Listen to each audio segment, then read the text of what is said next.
আসসালামু আলাইকুম রহমতুল্লাহি ওয়া বারাকাতুহু। জমির রেকর্ড সংক্রান্ত সকল মামলা দূর হয়ে গেল। আজকের এই ভিডিওতে জমির রেকর্ড সংক্রান্ত সকল মামলা দূর হয়ে গেল, কিভাবে দূর হলো, কে করলো, ভূমি মালিকদের করণীয় কি, কোথায় যেতে হবে, এর বাস্তবতা কতটুকু, সেই সব বিষয়ে দেখুন। আজকের এই ভিডিওটি অত্যন্ত গুরুত্বপূর্ণ, প্রথম থেকে শেষ পর্যন্ত দেখতে হবে। তাহলেই দর্শক বন্ধুরা, আমার সকল ভিউয়ার, সাবস্ক্রাইবার, শুভাকাঙ্ক্ষী তখনই এই ভিডিওর মূল কথা বুঝতে পারবে, জানতে পারবে। কিছু অংশ দেখে পুরো বিষয়টি বোঝা যাবে না। দেখুন, আমি যে ভিডিওগুলো করি সেই ভিডিওগুলো আপনারা জানেন, নিয়মিত দর্শক যারা আছেন তারা কিন্তু বাস্তবতার সাথে মিল পান, এবং সেই ভূমি বিষয়ক যে নতুন নতুন আইন, ভূমির ডিজিটালাইজেশনের যে ব্যাপার, অনলাইনে কীভাবে নামজারি করতে হবে, কীভাবে খাজনা পরিশোধ করতে হবে, দলিল কীভাবে পাওয়া যাবে ইত্যাদি সকল বিষয়ে খুব সুন্দর খোলামেলাভাবে সহজ সরল ভাষায় আপনাদের মাঝে ভিডিও করে থাকি।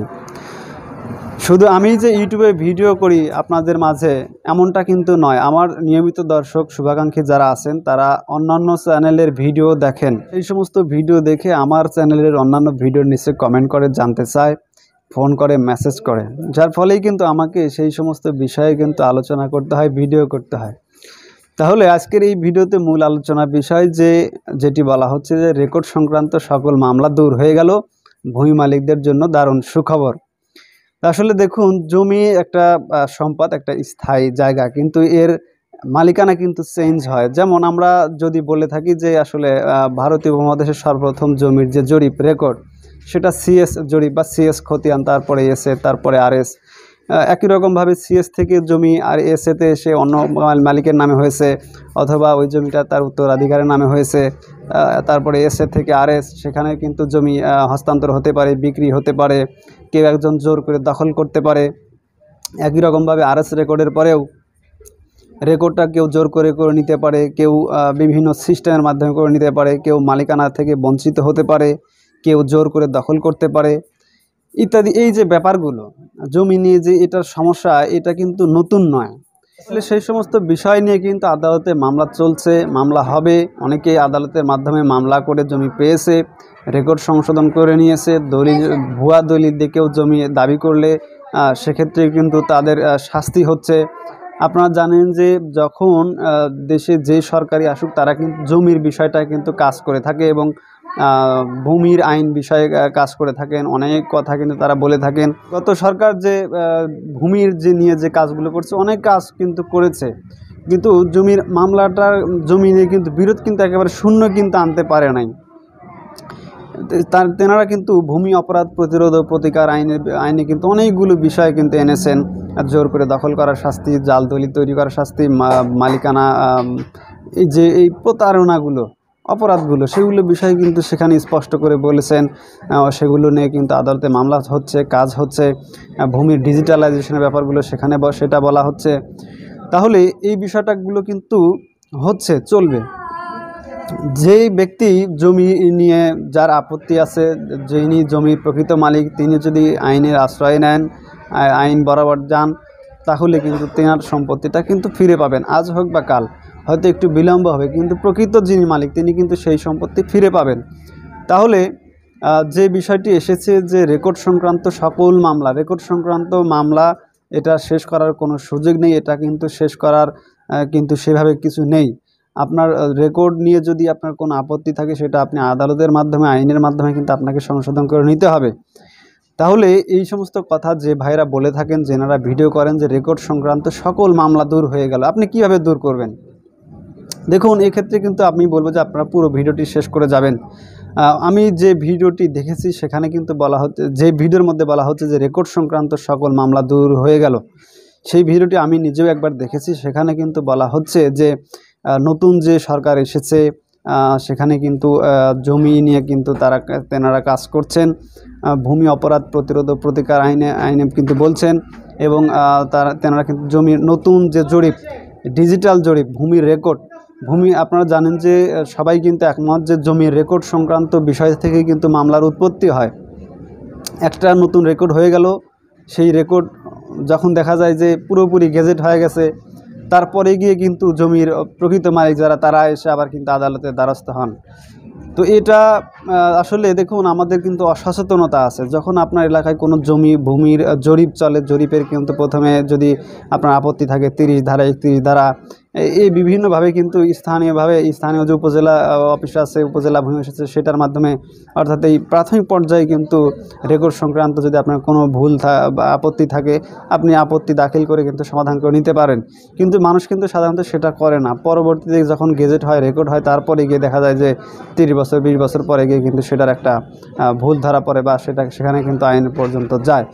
তো এটা কিন্তু চলমান আছে, এটা কিন্তু মানুষ এর ভুক্তভোগী। কিন্তু বলা হচ্ছে যে ওই ভিডিওটার মধ্যে বলা হচ্ছে যে জমির যে ডিজিটাল জরিপ, বাংলাদেশ ডিজিটাল সার্ভে, এই ডিজিটাল সার্ভের মধ্যে বলা হচ্ছে নতুন সরকার ভূমির ডিজিটাল জরিপ করছে। সেই ডিজিটাল জরিপে যখন জরিপ টিম আপনার এলাকায় যাবে, তখন গিয়ে জমি নিয়ে যদি কোনো বিরোধ থাকে, সমস্যা থাকে, জরিপ টিম সেটা কিন্তু সমাধান করে দিবেন।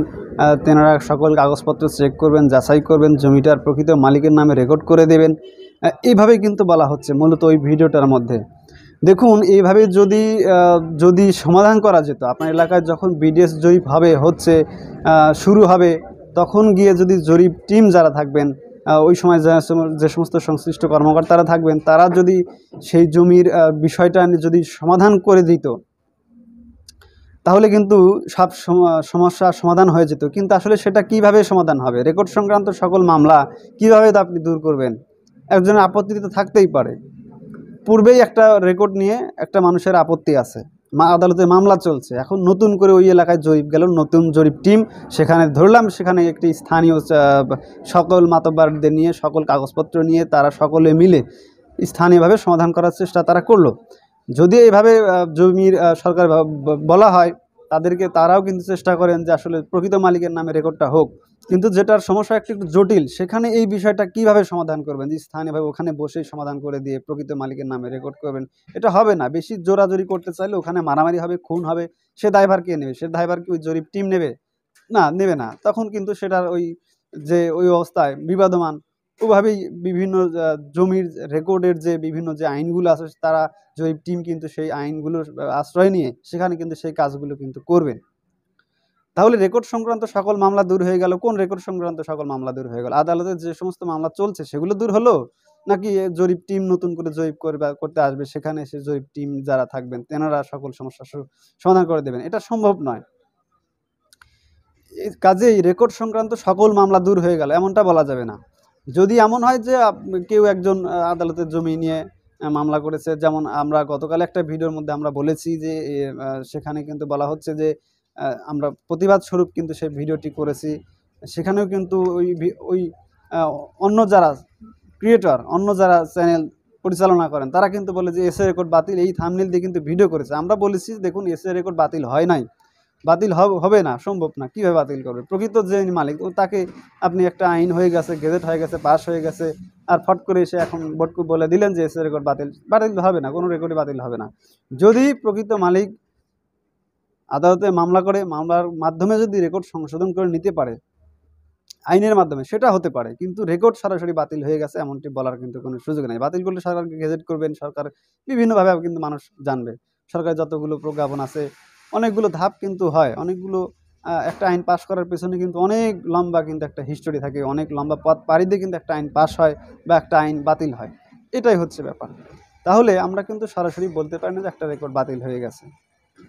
তো মূলত রেকর্ড সংক্রান্ত যে মামলা জটিলতা আছে সেগুলো আদালতের মাধ্যমে সমাধান করে নেওয়ার একটা সুযোগ আছে। রেকর্ড সংক্রান্ত মামলা আর করা যাবে না এমনটা কিন্তু নয়। আপনারা জানেন যে জমির বিডিএস জরিপ আসার পূর্বে একজন ভূমি মালিকের করণীয় কী, সে সমস্ত বিষয়ে আমরা অনেকগুলো বিষয় বলেছি। অনেকগুলো কিন্তু আমরা যাতে কোনো সমস্যা না হয়, ভূমির প্রকৃত মালিকের নামে যেন রেকর্ড হয়, ভূমি মালিকের ভূমি উন্নয়ন কর্পোরেশনের দাখিলা, দলিল থাকলে নামজারি করে নিন, পৈতৃক সম্পত্তি হলে বন্টননামা দলিল করে নিন, ওয়ারিশান সনদ রাখুন। তারপরে এই যে ব্যাপারগুলো, জমিটার সীমানা চৌহদ্দি নির্ধারণ করে রাখুন, জমিটা ভোগ দখলে রাখুন, এই ব্যাপারগুলো কিন্তু আমরা বলে থাকি। তাহলে জমি রেকর্ড সংক্রান্ত সকল মামলা দূর হয়ে গেল এমনটি কিন্তু বলার সুযোগ নাই। অনুগ্রহ করে ভিডিওটি আপনারা প্রচুর পরিমাণে শেয়ার করবেন, আমাদের চ্যানেলটি সাবস্ক্রাইব করে রাখবেন। যারা এই সমস্ত ফালতু ফাও কথা বলবে আপনারা তাদেরকে সাথে সাথে কমেন্টে বলবেন, আপনার গেজেট দেন, আপনার প্রমাণ দেন, আপনি কোথায় পেলেন, দলিল দেন যে আপনি এই নিউজটা এখানে হয়েছে। এই সমস্ত আজগবি কথাবার্তা আমরা বলি না। দেখুন, এই সমস্ত বিষয় যারা ভিডিও করে, আমি যদি আপনাদের একটু শেয়ার লিস্ট আকারে যদি বলি, দেখুন এখানে বলা হচ্ছে যে রেকর্ড সংক্রান্ত সকল মামলা দূর হয়ে গেল। এখানে কিন্তু ডক্টর মোহাম্মদ ইউনূসের ছবি ব্যবহার করা হচ্ছে।